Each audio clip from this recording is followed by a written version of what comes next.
ஆதியாகமம் 18:25 வாசிங்க. ஆதியாகமம் 18:25. துன்மார்க்கனோடு அதான் என்னன்னா எப்படின்னா, ஆண்டவராகிய தேவன் ஒரு நோக்கத்தை வச்சிருப்பார். சில இடத்துல நீதிமான மட்டும் பாதுகாப்பார், சில இடத்துல நீதிமானுக்கு கூட யாரை பாதுகாப்பார்? அக்கிரமக்காரனையும் பாதுகாப்பார். சில இடத்துல நீதிமான உபத்திரவத்துக்குள்ள நடத்துவார், நடத்துவார்.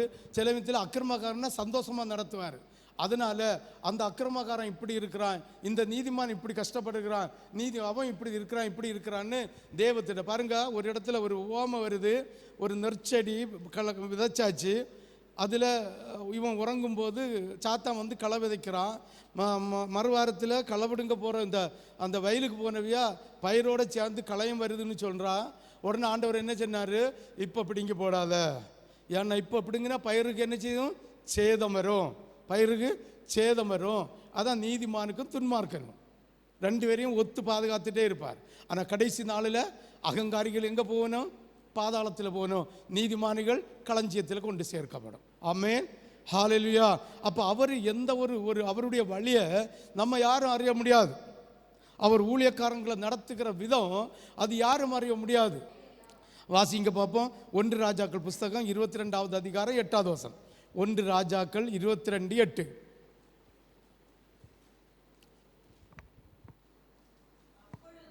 அப்பொழுது இஸ்ரவேலின் ராஜா யோசபாத்தை நோக்கி,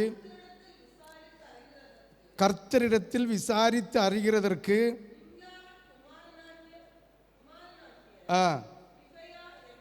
சரி போதும், நான் கதை சொல்லித்தாரேன். ஒரு சின்ன ஒரு 2 நிமிஷம் கதையில் முடிச்சிருவேன். பெரிய கதை, பொய்யின் ஆவி வந்ததெல்லாம் பெரிய கதை. அப்போ நல்லா புரிஞ்சுலுங்க. ராஜாவுக்கு ஒரு இடத்துல யுத்தம் செய்ய போனோம், யுத்தத்துக்கு போனோம். இந்த ராஜாவை அந்த யுத்தத்தில் கொல்லணும், கர்த்தருடைய திட்டம். ஆமென். கர்த்தருடைய திட்டம்னா அது என்ன சொல்றது? ஆண்டவருடைய வல்லமையின் திட்டம், அவருடைய அதிகாரத்தின் திட்டம். ராஜாவை என்ன செய்யணும்? கொல்லணும். ஆமென். அங்கே வந்த தீர்க்கதரிசியை எல்லாரும் ராஜா வாழ்க, ஒரு கடவு நிறைய தோம் கிடைக்கும், தோம்னா வெளுத்துள்ளி கிடைக்கும். அடுத்த ஒரு கடவு நிறைய என்ன பொண்ணு கிடைக்கும், பொருள் கிடைக்கும். இதுக்காக கிட்டத்தட்ட 400-400 தீர்க்கதரிசிகளை கொண்டு வந்து அத்திரியம் ஒருமித்த கருத்தோட சொன்னானா, நான் அவனை கூட்டிகிட்டு வந்தால் எனக்கு விரோதமாக தான் பேசுவான். ஆனால் அந்த மண்டப்பயிலுக்கு தெரியல, அந்த ராஜா மண்டப்பயிலுக்கு தெரியல. அந்த ஊழியக்காரன் மனுஷனுக்காண்டி பேசியவன் இல்லை, ஆண்டவருக்கு சொல்கிற வார்த்தையை அப்படியே சொல்கிறவன். அதனால ஒரு வார்த்தையை கேட்பணும்னு நினச்சல அந்த ராஜா, அந்த மண்டப்பயிலுக்கு தெரியல. இவனை கூட்டிகிட்டு வந்த உடனே அவர் சொல்கிறாரு, நீ போயிட்டு திரும்ப வர மாட்டேன். எப்படி போயிட்டு திரும்ப வர மாட்டேன்? உடனே நான் பிடியில அவனை கையங்கலம் கட்டில பெஞ்சுக்கு அடியில் கட்டி போடணும். கட்டிலுக்கு அடியில் ஏன் கட்டி போட? என்ன நிமிர முடியாது, இருக்க முடியாது. கட்டி போடல. நான் வந்து இவனுக்கு செய்ய வேண்டியதான் பாக்கியன்னு அவன் பையன் ஆசா சொல்லி விட்டான். நீ திரும்பி வருவது உண்டான அந்த இதை நம்ம சௌரசமாக படித்தா, ஏற்றம் இறக்கி படித்தா அதில் தெரியும். புரியும். அவன் சொல்லுவான், அது சுராசமாக சொல்லுவான், நீ திரும்பி வாரது உண்டான் பார்ப்போம். வந்தானா வரலையா? அப்போ அவன் திரும்பி வரப்படாதுன்றது தேவனுடைய தெய்வீக திட்டம். இந்த திட்டத்தை மாற்றுவதற்கு இந்த தீர்க்கதரிசிகளுக்கு அருகதை இல்லை. அத்தனை தீர்க்கதரிசியும் செத்து போச்சினான். ஆமென். அத்தனை தீர்க்கதரிசியும் கர்த்தர் கொண்டு போட்டார். ஆமென். ஏன்னா பொய் நாவி அவங்களுக்கு வாயில போயிருந்தது. உற்சாகம் ஒரு அல்லையே சொல்லலாமே. சங்கீதம் 94, சங்கீதம் 94 21, 22, 23.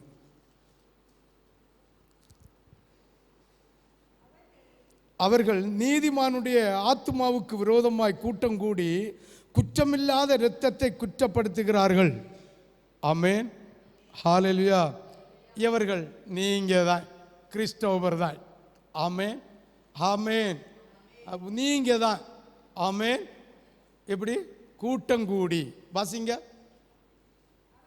அவர்கள்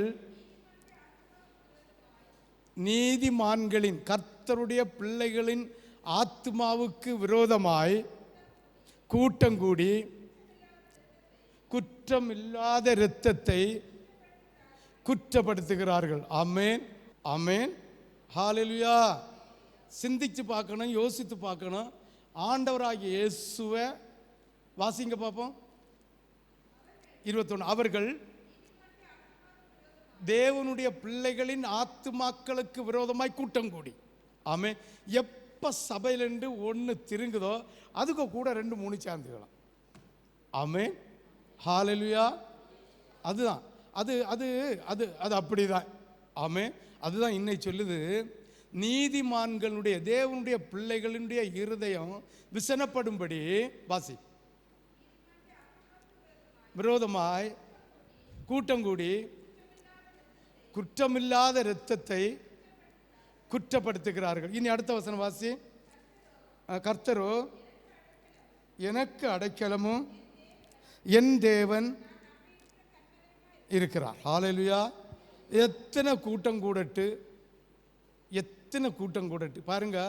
1000-2000 மேலே ஆத்மா வந்திருந்தா நிச்சயமாக வெளியில் சபை ஒன்று அடுத்த சபை ஒன்று தொடங்கிக்கலாம். தொடங்க முடியாது.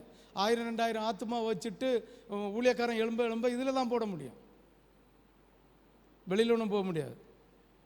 ஆமே. எத்தனை பேர் எழும்பினாலும் எத்தனை பேர் அரைக்கூவல் விட்டாலும் கர்த்தருடைய பிள்ளைகளுக்கு தெய்வம் அடைக்கலை. ஹல்லேலூயா, ஹல்லேலூயா. யார் சங்கரிப்பாரா? அப்போ தெய்வீக தேவன் வைத்திருக்கிற ஒரு திட்டத்தை மாற்றி அமைப்பதற்காக தேவனுடைய பிள்ளைகளுக்குடைய இருதயம் வேதனைப்படும்படி எதை செய்தாலும் செய்கிறவர்களை கர்த்தர் என்ன செய்வாரா? சங்கரிப்பாராம். ஆமென். யாருக்கெல்லாம் புரிஞ்சு? இனி 5வது மேட்டின்மை, பெருமையும் மேட்டின்மையும். பெருமையும் மேட்டின்மை உள்ளவர்களை கர்த்தர் அளிப்பார். 4வது என்ன சொன்னோம்? தெய்வீக திட்டத்தை குலைத்து போடுகிறவர்களை கர்த்தர் அளிக்கிறது நிச்சயம். இது பெருமையும் மேட்டின்மையும் உள்ளவர்களை கர்த்தர் அவர்களுக்கு எதிர்த்து நின்று அளிப்பாராம். ஏசாயா தீர்க்கதரிசியின் புஸ்தகம் 5வது அதிகாரம் 21. ஏசாயா 5:21. கர்த்தருடைய பார்வைக்கு, தங்கள் பார்வைக்கு ஞானி. ஹல்லேலூயா. 21. தங்கள் பார்வைக்கு ஞானிகளும் தங்கள் எண்ணத்துக்கு புத்திமான்களுமாய் இருக்கிறவர்களுக்கு ஐயா. ஒரே வார்த்தை. தங்களுடைய யோசனைக்கு, தங்களுடைய பார்வைக்கு நாங்கள் ஞானி. ஆண்டோடைய வசனத்தின்படி, வசனத்தை கேட்டு வசனத்தின்படி நான் ஞானி என்று சொன்னால் அது கர்த்தருக்கு பிரியமாக இருக்கும். தங்களுடைய சுய யோசனை பாருங்க. தங்கள் பார்வைக்கு ஞானிகளும் தங்கள் எண்ணத்திற்கு புத்திமான்களாய் இருக்கிறவர்களுக்கு ஐயோ. அதாவது நான் செய்தது ரைட், நான் செய்தது உண்மை, நான் செய்தது தான் நல்லது என்ன சொந்த சிந்தனைக்கும் சுய எண்ணத்துக்கும் பெருமை பாராட்டுகிறவனுக்கு ஐயோ, அவனுக்கு அழிவு உண்டு, அவனுக்கு ஐயுண்டு. மொத்தத்தில் சுருக்கமாக சொல்ல போனா சுய நீதியோட வாழ்கிறவனுக்கு அழிவு உண்டு. வாசியுங்கள் நீதிமொழிகள் 3வது அதிகாரம். நீதிமொழிகள் 3வது அதிகாரம் 7-8. நீதிமொழிகள் 3:7-8. நீ உன்னை ஞானி என்று எண்ணாதே, கர்த்தருக்கு பயந்து தீமையை விட்டு விலகு. அவ்வளோதான் சொல்றார். நீ சுய புத்தியில் நான் செய்கிறது தான் ரைட்டு, நான் பேசுறது தான் ரைட்டு என்று நீ இதயத்தில் பெருமை கொண்டு சொல்லாத, அது அழிவுக்கு பாத. ஆமென், ஹல்லேலூயா, ஹல்லேலூயா. அது எத்தனாவது? 7. நீ உன்னை ஞானி என்று எண்ணாதே, கர்த்தருக்கு பயந்து தீமையை விட்டு விலகு, அது உன் நாபிக்கு ஆரோக்கியமும் உன் எலும்புக்கு ஊனும் ஆமாம். ஹல்லேலூயா, ஹல்லேலூயா, ஹல்லேலூயா, ஹல்லேலூயா, ஹல்லேலூயா, ஹல்லேலூயா. எத்தனை வசனம் வாசிக்கணும்? 7-8. ஒரு கவுட வாசிக்க. நீ உன்னை ஞானி என்று எண்ணாதே, கர்த்தருக்கு பயந்து தீமையை விட்டு விலகு, அது உன் நாபிக்கு ஆரோக்கியமும் உன் எலும்புக்கு ஊனுமாமேன். ஹல்லேலூயா. அதுக்கு அடுத்த வசனம் காணிக்கை பற்றி சொல்லியிருக்கு, அது நமக்கு வேண்டாம். இந்த 2 வசனத்தையும் நீங்கள் பாருங்க. சுய நீதியோடு சுய சிந்தனையோடு வாழுகிற யாரா இருந்தாலும் அவர்களுக்கு அழிவின் பாதை நிச்சயம். தீமையை விட்டு விலகி சுய நீதி இல்லாமல் ஆண்டவருடைய நீதியின்படி ஞானத்தின்படி நடக்கிறவர்களை கர்த்தர் பாதுகாப்பார். ஏசாயா 47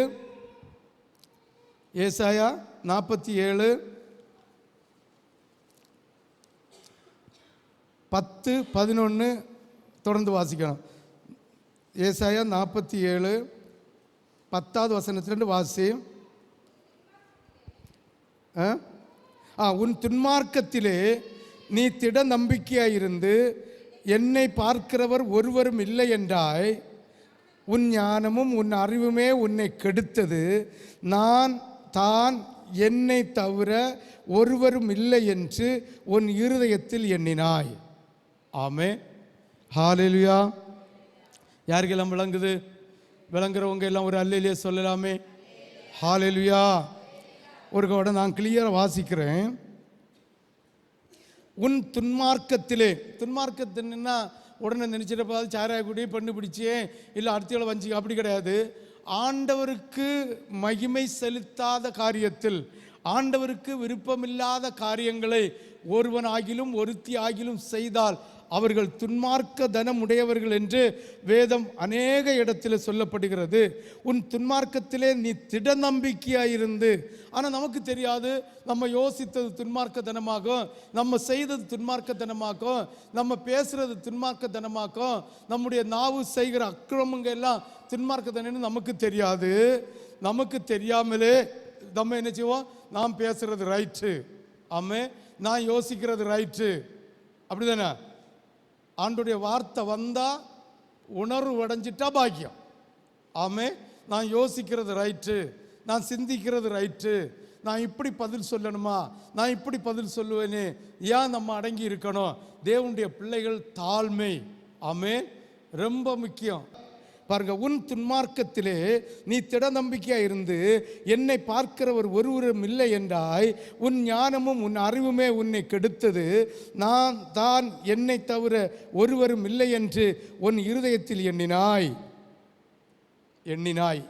அதில் எந்த மாற்றமும் கிடையாது. ஆமே, அநேக பேர் இருக்கிறீங்க. ஆமே, நான் பேர் சொல்ல கொண்டு விரும்பல. ஆமே, 11 வாசிக்க. ஆகையால் பாருங்க, இப்படி பெருமையும் மேட்டின்மையாக இருந்து சுயநலத்தில் யோசித்து நான் செய்கிறது தான் ரைட் என்று சிந்திக்கிறவர்களுக்கு தீங்கு உன்மேல் வரும். அது எங்கே இருந்து உதித்தது என்று நீ அறியாய். எப்படி தீமை நடந்தது, தீங்கு எப்படி வந்து எதனால் வந்துன்னு யோசித்து பார்த்தா தெரியாது. ஆமே, யோசித்து பார்த்தா தெரியாது. அதான் சொல்றாரு, தீங்கு உன்மேல் வரும், அது எங்கே இருந்து உதித்தது என்று நீ அறியாய். விக்கினம் உன்மேல் வரும், நீ அதை நிவிர்த்தியாக்க மாட்டாய். நீ அறியாதபடிக்கு சடிதியாய் உண்டாகும் பால் கடிப்பு உன்மேல் வரும். ஆமென். விக்கினம் வரும், பால் கடிப்பு வரும். ஆனால் நமக்கு அந்த வீராப்பில் ஒன்றுமே தெரியாது. கடைசியில் என்ன வரும்?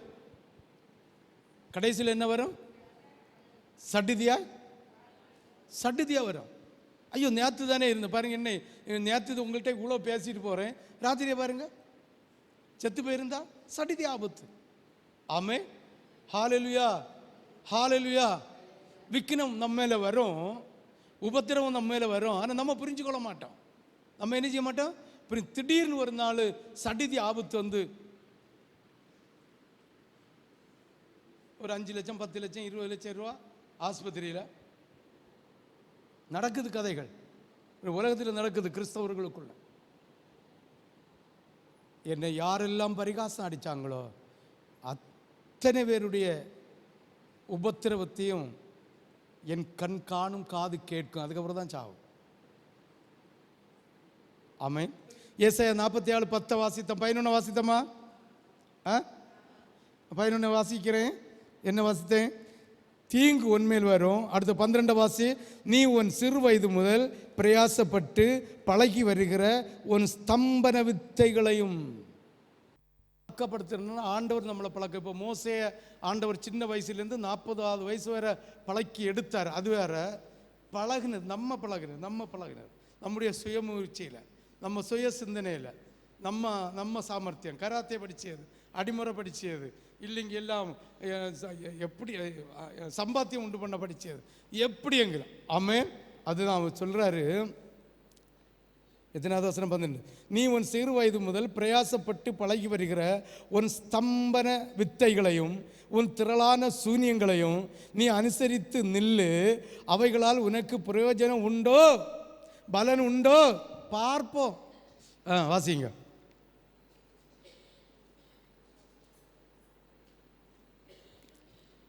நாற்பத்தி 7:12.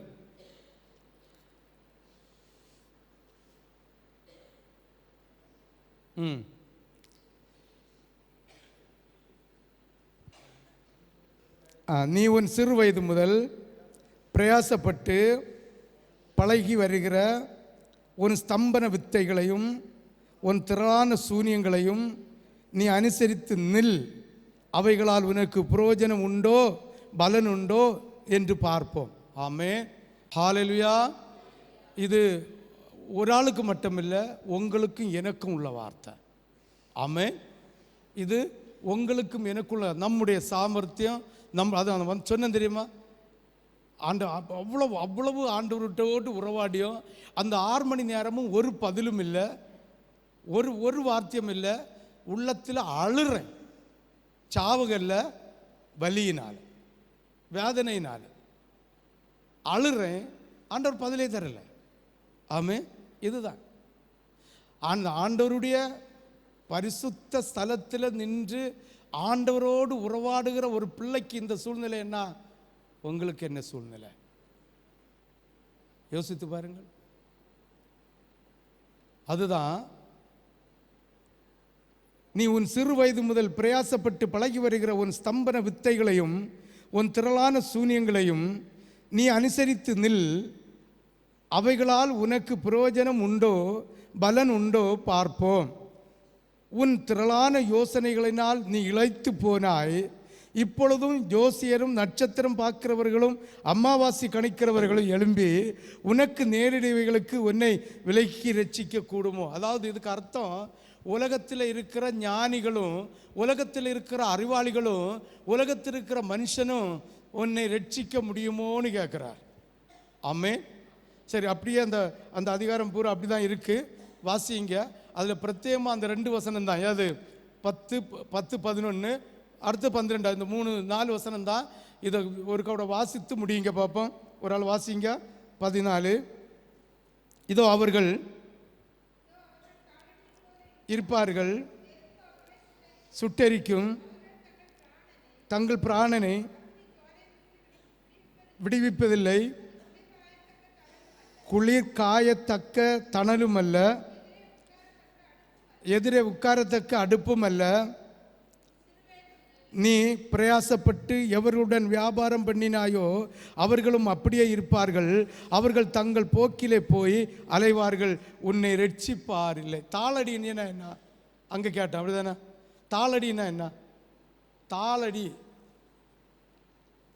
தாளடின்னு சொல்லி எங்கள் தெரிஞ்சவங்க கை வைத்துங்க பார்ப்போம். தாளடி வயல் யாருக்கெல்லாம் தெரியும்? தெரியும். இப்போ தாளடின்னு சொன்ன என்ன? மரம் அடிக்கிறார். உழுது போட்டு கலப்பையில் 3 உழல் உழுவாவ, 4வது தண்ணி பெருக்கி மரம் அடிப்பாங்க. அந்த மரத்தில் எங்களையெல்லாம் யாரும் இருக்க வச்சு அப்போ அடிச்சிடுண்டு. பிறகு கொஞ்ச நாள் கழியும்போது நாங்களே மரம் அடிச்சிடுண்டு. ஆமென். முட்டளவு பூந்தி எடுத்து தான் போனோம். கால் பாருங்க, தாளடி, அதாவது எல்லாம் அடித்து நிரப்பாக்கி போடுறது. ஆமென். அதில் கரடு மேடு பொடு ஒன்றும் இருக்காது. ஆனால் எங்கே தான் ஒரு இடத்துல தண்ணியை திறந்து விட்டால் அந்த அத்தமுறை பெருகும். எங்கேயாவது மேடு இருந்தால் அந்த இடத்துல தண்ணி பெருகாது. அளவுக்கு மீறி பெரிஞ்சு 2, 3, 4 நாள் தண்ணி கட்டிட்டா 3 அழுகிடும். இன்னைக்கு ராத்திரி பெருக்குன்னா சாயங்காலத்துக்குள்ளே, மறுநாள் சாயங்காலத்துக்குள்ளே என்ன செய்யணும்? தண்ணி தாளணும். அதுவும் தாளடியாக ஆக்கி போடுவாராம். ஆமென். யாருக்கெல்லாம் புரிஞ்சவங்க ஒரு அல்லையிலே சொல்லலாமே. ரோமர் 12, 16, 17, 18. ரோமர் 12, 16, 17, 18.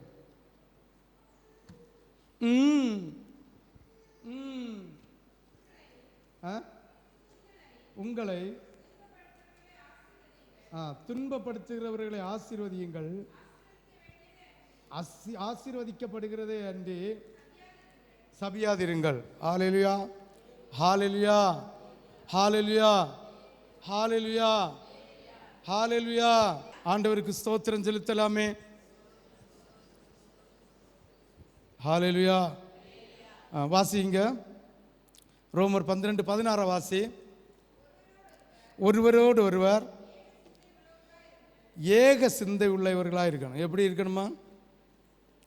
ஊழியக்காரனோடு இல்லை புருஷனோடு மனைவி, இல்லை மனைவியோடு புருஷன். ஒரு குடும்பத்தை எடுத்துட்டா மனைவியும் புருஷனும் பிள்ளைகளும் ஒரே சிந்தனை உடையவர்களாக அப்படி இருக்குதியலா பாருங்கள். தாழ்மையாயிருங்கள், இணங்குகள், உங்களையே புத்திமான்கள் என்று எண்ணாதிருங்கள், ஒருவனுக்கும் தீமைக்கு தீமை செய்யாதிருங்கள், எல்லா மனுஷருக்கு முன்பாகவும் யோக்கியமானவைகளை செய்ய நாடுங்கள், கூடுமானால் உங்களாலான மட்டும் எல்லா மனுஷனோடும் சமாதானமாக இருங்கள்.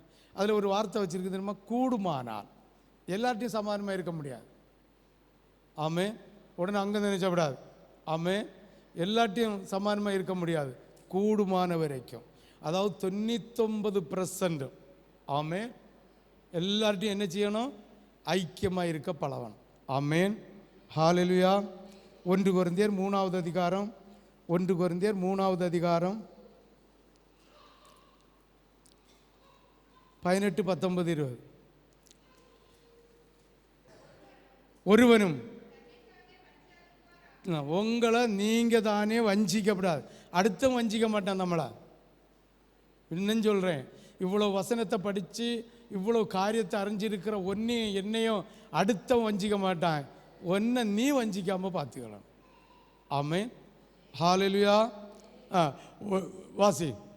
ஒருவனும் வஞ்சியாது இருப்பானாக, உலகத்திலே உங்களில் ஒருவன் தன்னை ஞானி என்று எண்ணினால் அவன் நல்லா புரிஞ்சுலுங்க. உலகத்தில் ஒருவனாகிய நீ ஞானி என்று எண்ணினால் நீ ஞானியாகும்படிக்கு என்ன ஆகணுமா?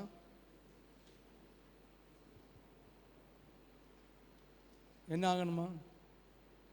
பைத்தியக்காரன். நான் அதான் சொல்லிட்ட, பைத்தியக்காரனே ஆயிரும்.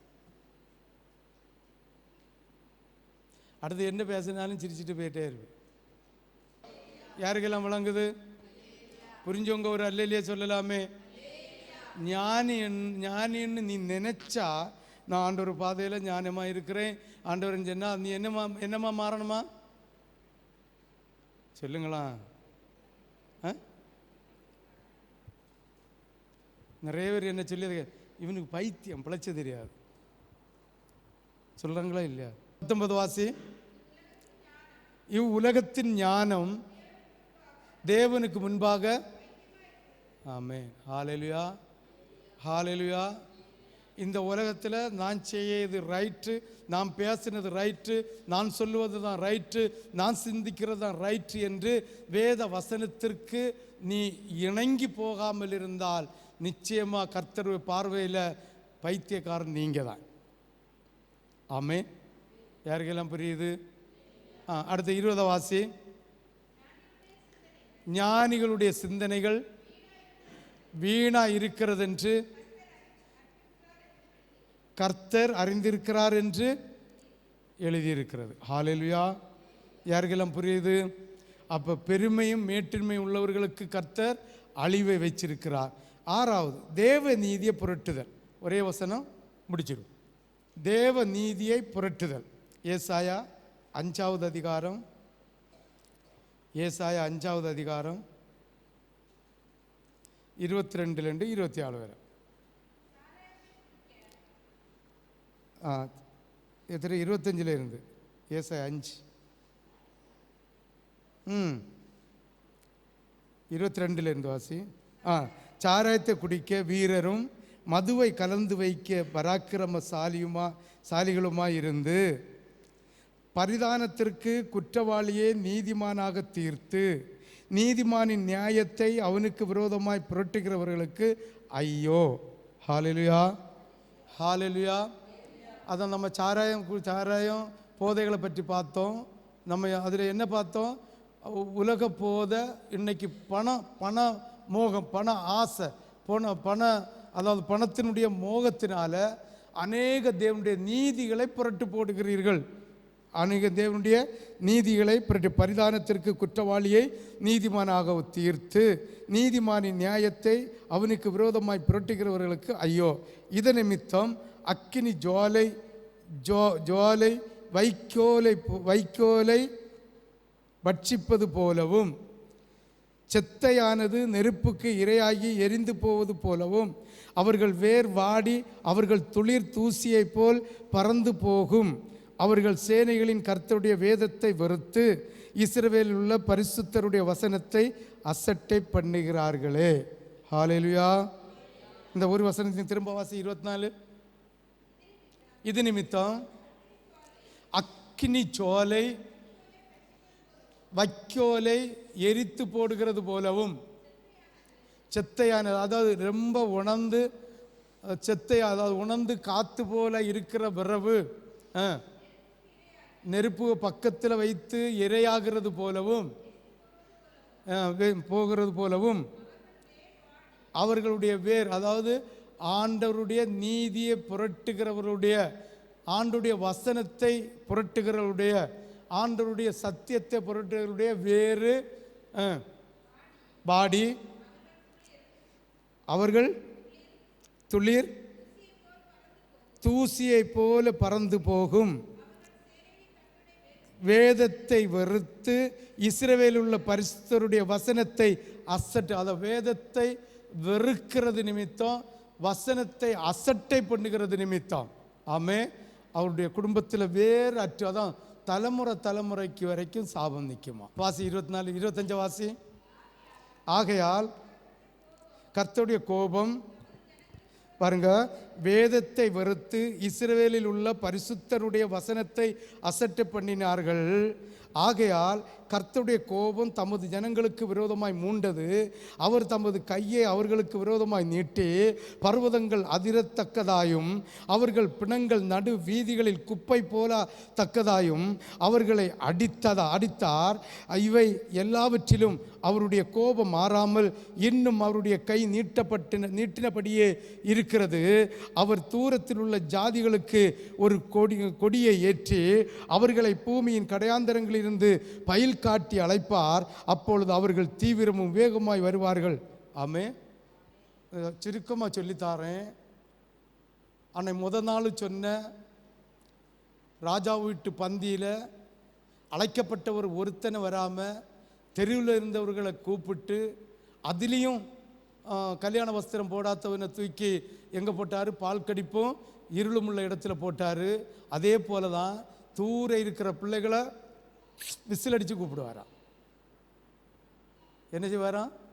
விசில் அடிச்சு. ஏன்னா இங்கே இருக்கிற நீங்கள் எல்லாரையும் இல்லை, இருக்கிற நீங்கள் ஆண்டுடைய வசனத்திற்கு செவிகொடாமல் ஆண்டுடைய வார்த்தையை அசட்டை பண்ணினர்களாக இருந்தால் உங்களை புறந்தள்ளிட்டு ஆண்டவர் தூரத்தில் உள்ள ஜனங்களை பயில் காட்டி விழித்து அந்த பந்தியில் இருக்க வைப்பார். ஆமென் ஆமென். ஹalleluya ஹalleluya. 27 வாசிக்க. அவர்கள் விடாய்த்தவனும் இடறுகிறவனும் இல்லை, தூங்குறவனும் உறங்கினவனும் இல்லை. அப்படி கர்த்தரை அழைச்சி கொண்டு வரவங்க சபையிலேருந்து தூங்க மாட்டாங்க. ஆகையால் கர்த்தருடைய கோபம் தமது ஜனங்களுக்கு விரோதமாய் மூண்டது. எதனாலன்னு மட்டும் அதை மனசில் வச்சுருங்க. கர்த்தருடைய வேதத்தை வெறுத்து இஸ்ரவேலில் உள்ள பரிசுத்தருடைய வசனத்தை அசட்டை பண்ணினார்களே. ஆகையால் கர்த்தருடைய கோபம் தமது ஜனங்களுக்கு விரோதமாய் மூண்டது. அவர் நமது கையை அவர்களுக்கு விரோதமாய் நீட்டி பர்வதங்கள் அதிரத்தக்கதாயும் அவர்கள் பிணங்கள் நடுவீதிகளில் குப்பை போலத்தக்கதாகவும் அவர்களை அடித்தார். இவை எல்லாவற்றிலும் அவருடைய கோபம் மாறாமல் இன்னும் அவருடைய கை நீட்டினபடியே இருக்கிறது. அவர் தூரத்தில் உள்ள ஜாதியர்களுக்கு கொடியை ஏற்றி அவர்களை பூமியின் கடையாந்தரங்களிலிருந்து பயில் காட்டி அழைப்பார். அப்பொழுது அவர்கள் தீவிரமும் வேகமாய் வருவார்கள். அவர்களில் விடாத்தவனும் இடறுகிறவனும் இல்லை, தூங்குறவனும் உறங்குறவனும் இல்லை. அவர்களில் ஒருவனுடைய இடுப்பின் கச்சை அவிழ்வதும் பாதரட்சைகளின் வார் அறுந்து போவதும் இல்லை. அவர்கள் அம்புகள் கூர்மையாயும் அவர்கள் வில்லுகள் எல்லாம் நாணேற்றினவைகளும் அவர்கள் குதிரைகளின் குளம்புகள் கற்பாறையாக எண்ணப்பட்டவைகளும் அவர்கள் உருளை கலந்து சுழல் காற்றுக்கு ஒத்தவைகளுமாய் இருக்கும். ஹல்லேலூயா. அப்படியே 30 வரை வாசித்தா போதும் இருக்குது. ஹல்லேலூயா, ஹல்லேலூயா. அப்போ தேவ நீதியை புரட்டுறவர்களுக்கு அழிவு நிச்சயம்.